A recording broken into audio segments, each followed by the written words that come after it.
Today, we're digging into one of the world's most fascinating and enduring mysteries. We're talking about a mountain peak that, even though it's thousands of feet shorter than Everest, remains completely unconquered. And we have to start with one of the most chilling stories you'll hear about Mount Kailash. This is a claim that has gone absolutely viral.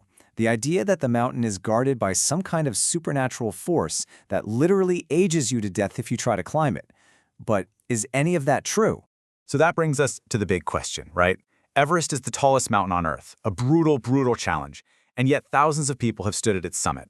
Kailash, which is over 2,000 meters shorter, is still untouched. Today, we are going to unravel exactly why. All right, first things first, we've got to explore where all the sensationalism comes from. Because if you go online, you will find some absolutely wild claims about this mountain, and it's really important to see where these ideas got started. You know, so many of these viral stories can actually be traced back to one man, a Russian eye surgeon named Ernst Muldashev. After his expedition back in 1999, he came back with these extraordinary claims that have basically become the foundation for almost all the online myths you see about Kailash. Okay, so let's just hit the pause button on the pseudoscience for a minute and look at what we actually know for certain about this incredible place based on real geography, religion, and facts we can actually verify.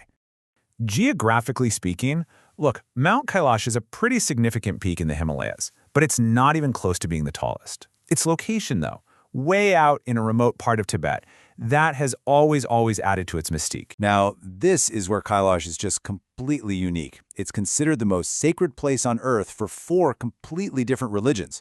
I mean, think about that. For Hindus, it's the home of Lord Shiva. For Buddhists, it's the home of the deity Chakrasambhara. For Jains, it's where their first leader found enlightenment. And for followers of the ancient Bone faith, it's the literal axis connecting heaven and earth. This sacred status is our first major clue to the central mystery. And if that wasn't enough, right at the base of the mountain, there's a genuine natural wonder that has fueled even more speculation. We're talking about 2 huge lakes sitting right next to each other, but they could not be more different.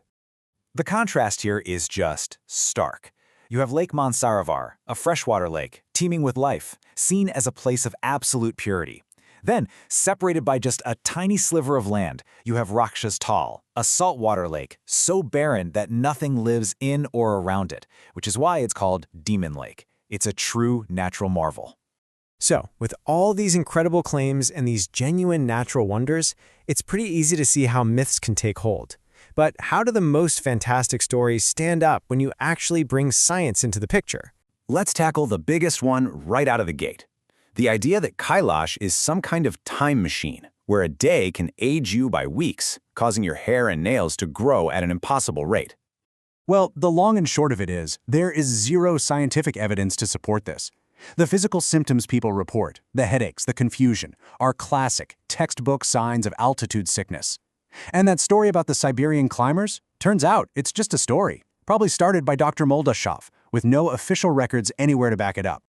All right, next up, the claim that the mountain's shape is just too perfect to be natural, that it must be a giant man-made pyramid built by some advanced ancient civilization.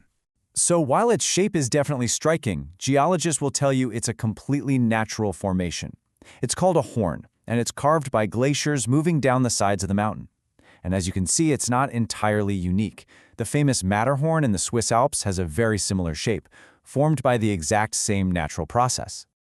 This one is a huge hit online. The theory goes that Kailash was intentionally placed, and that its distance to key global landmarks like the North Pole and Stonehenge is exactly 6,666 kilometers.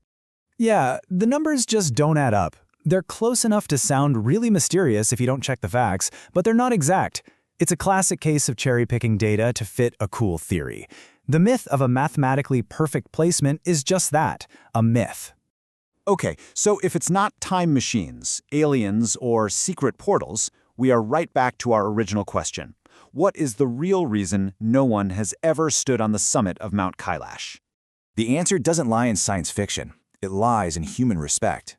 And no one embodies this more than Reinhold Messner, who is widely considered the greatest mountaineer of all time.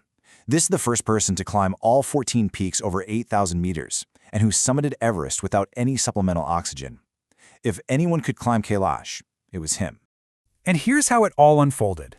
Back in the 80s, the Chinese government actually offered Mesner a permit to climb Kailash. He refused, simply out of respect for its sacred status. Years later, when a Spanish team got a permit, the backlash from the global community was immediate and immense. So, in 2001, the Chinese authorities made it official. Mount Kailash was off-limits to all climbers, permanently. And this all builds to the true, and maybe even more profound, miracle of Mount Kailash. 0. In an era where humanity has walked on the moon, explored the deepest parts of the ocean, and planted flags on the world's highest peaks, that number is staggering. It represents a willful act of restraint. The mystery of the unclimbed peak isn't about invisible forces or ancient aliens. The true wonder of Kailash is that humanity, collectively, looked at this sacred place and decided that some things are more important than conquest. It is a miracle of reverence. And that leaves us with a final thought, doesn't it? In our drive to explore and to achieve, maybe the most powerful statement we can make is to choose not to climb, to leave some mysteries unsolved and some sacred places untouched. It's a testament to a different kind of human achievement, wisdom.